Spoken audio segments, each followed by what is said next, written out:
Peer group എന്ന വ്യാജ ദൈവം. പ്രിയ DCL കൂട്ടുകാരെ, ആലുവയിൽ അയൽപക്കത്തുള്ള തൻ്റെ കൂട്ടുകാരിയുടെ വീട്ടിൽ നിന്ന് പുസ്തകം വാങ്ങാനാണ് 12 വയസ്സുകാരിയായ ആ മകൾ അമ്മയോട് ഫോണും വാങ്ങി രാത്രി 8:30 കഴിഞ്ഞപ്പോൾ ഒറ്റയ്ക്ക് വീടിന് പുറത്തിറങ്ങിയത്. എന്നാൽ അവൾ കൂട്ടുകാരിയുടെ വീട്ടിലും എത്തിയില്ല, അമ്മയുടെ അരികിലും എത്തിയില്ല. അതികയറിയ അമ്മ വിവരം പോലീസിൽ അറിയിക്കുന്നു. സമർത്ഥരായ ആലുവ പോലീസ് കേസ് അന്വേഷിക്കുന്നു. കുട്ടിയുടെ കയ്യിലുള്ള അമ്മയുടെ ഫോൺ ലൊക്കേഷൻ നോക്കിയപ്പോൾ സ്ഥലം കാസർഗോഡ്. ഒറ്റയ്ക്ക് കുട്ടി ആ സമയം കൊണ്ട് കാസർഗോഡ് എത്തില്ല എന്നറിയാവുന്ന പോലീസിനോട് അമ്മ പറഞ്ഞു. കൊച്ചിന് ഇൻസ്റ്റാഗ്രാം അക്കൗണ്ട് ഉണ്ട്. 12 വയസ്സുകാരിയുടെ ഇൻസ്റ്റാഗ്രാം പരിശോധിച്ച പോലീസ് ഞെട്ടി. ചെറായി ബീച്ചിൽ ഐസ്ക്രീം കച്ചവടം നടത്തുന്ന 26 വയസ്സുള്ള കൊലപാതകിയുമായുള്ള 12-കാരിയുടെ ചാറ്റിംഗ് കണ്ട് പോലീസ് പോലും അന്തം വിട്ടു. ജാഗ്രതയോടെ കുട്ടിയെ കണ്ടെത്താൻ ആലുവ പോലീസ് സ്വന്തം വാഹനത്തിൽ യാത്ര ആരംഭിച്ചു. ആലുവ, കാസർഗോഡ്, മംഗലാപുരം, ഗോവ വഴി മുംബൈയിലെ ധാരാവിയിൽ, അവിടുന്ന് ഡൽഹിക്ക് പോകുന്ന വഴി പുനെ റെയിൽവേ സ്റ്റേഷനിൽ വെച്ച് കൊച്ചിനെയും ബെസ്റ്റിയെയും പോലീസ് പൊക്കി. കൊച്ചിൻ്റെ ഇൻസ്റ്റയിലെ ബെസ്റ്റിക്ക് പോക്സോ കേസിൽ അറസ്റ്റും റിമാൻഡും.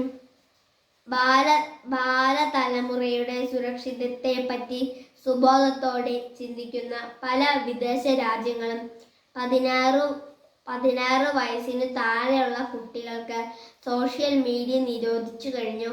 Australia, Brazil, UK, Indonesia, Malaysia തുടങ്ങിയ രാജ്യങ്ങളിൽ 2025 മുതൽ കുട്ടികളുടെ ഓൺലൈൻ ഉപയോഗം, സ്ക്രീൻ ടൈം, സോഷ്യൽ മീഡിയ അക്കൗണ്ടുകൾ എന്നിവ പരിശോധിക്കുകയും നിരോധിക്കുകയും ചെയ്തു കഴിഞ്ഞു.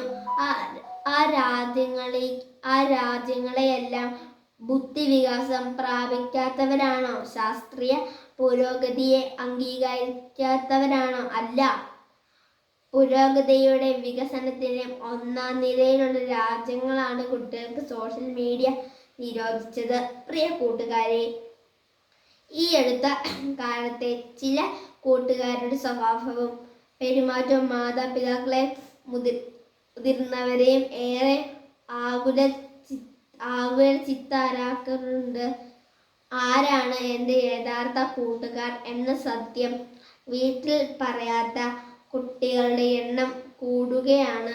പല കുട്ടികൾക്കും അവരുടെ മാതാപിതാക്കളെ മതബോധം പകരുന്ന ധാർമ്മികതയല്ല, പകരം അവരുടെ പിയർ ഗ്രൂപ്പാണ്. സമപ്രായക്കാരായ കൂട്ടുകാരാണ് പല കുട്ടികളുടെയും ദൈവങ്ങൾ. മുമ്പ് മാതാപിതാക്കൾ പറയുന്നത് ദൈവം പറയുന്ന പോലെ മക്കൾ കേട്ടിരുന്നു. ഇന്ന് പിയർ ഗ്രൂപ്പാണ് പലരുടെയും ദൈവം. സോഷ്യൽ മീഡിയയാണ് ദൈവം. ഇതുവരെ കാണാത്ത വെറും മോഹവാക്കുകൾ മാത്രം ഇൻസ്റ്റയിൽ കുറിക്കുന്ന അജ്ഞാതരായ സുഹൃത്താണ് ദൈവം. മക്കളെ കൺമുന്നിൽ കാണുന്ന മാതാപിതാക്കളെയും സഹോദരങ്ങളെയും ഗുരുഭൂതരെയും അവഗണിച്ചിട്ട് മറിഞ്ഞിരിക്കുന്ന വ്യാജ സ്നേഹിതരെ വിശ്വസിച്ചാൽ മക്കൾക്ക് വഴി തെറ്റും എന്ന് തീർച്ച. ചെറുപ്പം ചെറുപ്പത്തിൽ തന്നെയാണ് മക്കളെ. ചെറുപ്പം ഒരിക്കലും വലുപ്പമാകില്ല. മാതാപിതാക്കൾ നിങ്ങൾ ആഗ്രഹിക്കുന്ന പോലെ വളർത്താനോ അതോ നിങ്ങളുടെ നന്മയ്ക്കായി വളർത്താനോ അവരുടെ ജീവിത പാഠങ്ങൾക്ക് ഒരു വിലയുമില്ലേ? തഴച്ചു വളരുന്ന പല ചില്ലകളും പിഴുതു വളർത്താനാണെന്ന് നല്ല കർഷകനറിയാം.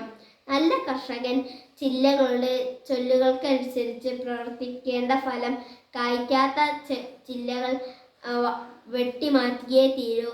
അതുപോലെ മക്കൾ അവ ഉപേക്ഷിക്കണം. അല്ലാതെ പലപ്പോഴും പിയർ ഗ്രൂപ്പിൻ്റെ കയ്യടി നോക്കി കുടുംബത്തെ മറക്കുന്നവർ വ്യാജന്മാരുടെ പിന്നാലെ പോയി നിത്യമായ ചതിക്കുഴിയിൽ നിപതിക്കും. കൂട്ടുകാർക്ക് ശരിയായ വഴിയിൽ വളരാനും കുടുംബത്തിന്റെ ഐശ്വര്യമാകാനും ഇടവരട്ടെ. സ്നേഹ ആശംസകളോടെ സ്വന്തം കൊച്ചേട്ടൻ. നന്ദി.